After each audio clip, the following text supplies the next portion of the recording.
Hello there everyone, this is Ryan Frederick with the Living TN team here in Nashville, Tennessee.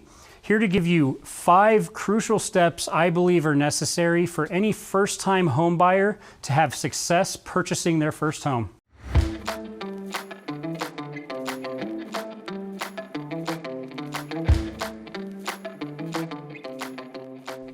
One of the biggest concerns a lot of people have, first off, is how much do I save when I buy my first home? A lot of people think that you have to save up 20% to buy a home. That's not necessarily the case.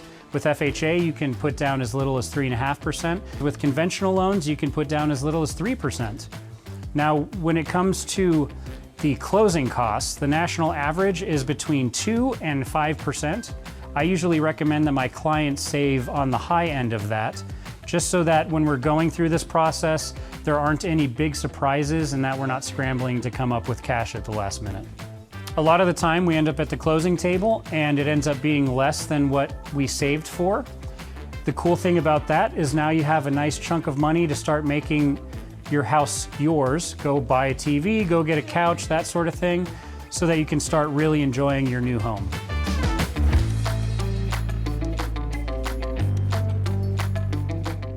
Step number 2 is going to be talking to an awesome lender. A lot of people think that you need to wait until right before you start looking at houses to get your pre-approval.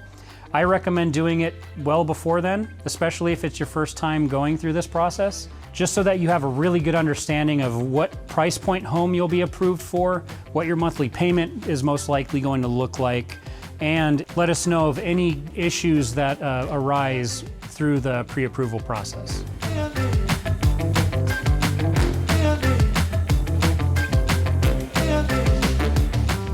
So step number 3 is going to be in the event an issue arises during your home loan application process. So let's say you're looking to buy a $300,000 house, and you would be qualified for that if it wasn't for a credit issue or a debt to income ratio issue. The great thing about having that information well in advance is it gives us an opportunity to fix it. If there is this one problem that's keeping you from qualifying for the price point home you're trying to get into, we can figure out what those issues are and take care of them. So on the flip side of that, if we waited till the last second and we're out looking at houses, like you got your pre-approval, and then we don't find out that we have these issues until we're already under contract on a home, it could put the transaction in jeopardy and you could lose out on this awesome house that you just found. My goal is to put you in the best position to win, and I believe that that's the way to do it.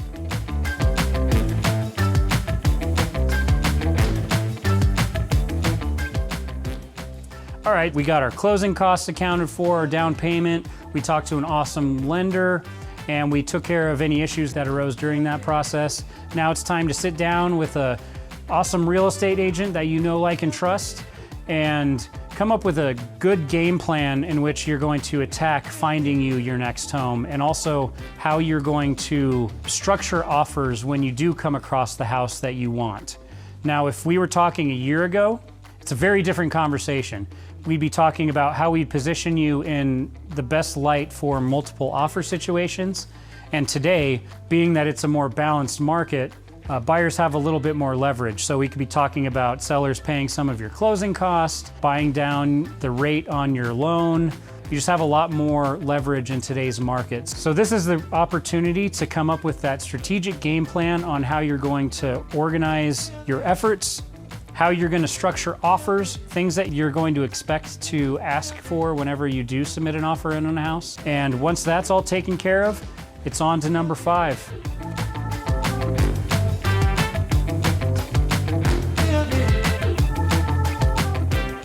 So now that we've taken care of all of that, it's on to the most exciting part, and that is to go look at houses.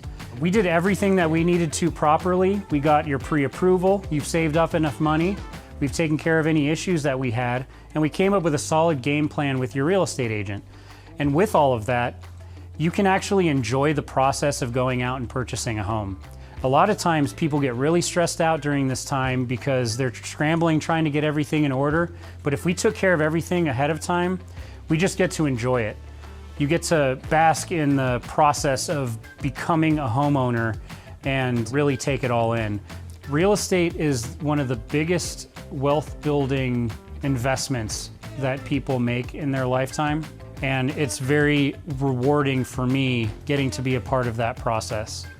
If you have any questions about any of this, or if you'd like to start the process of becoming a homeowner, I'd love to sit down and talk with you, go over everything we just discussed, and make your dream of homeownership a reality. So I hope this was helpful. Take care, and we'll talk soon.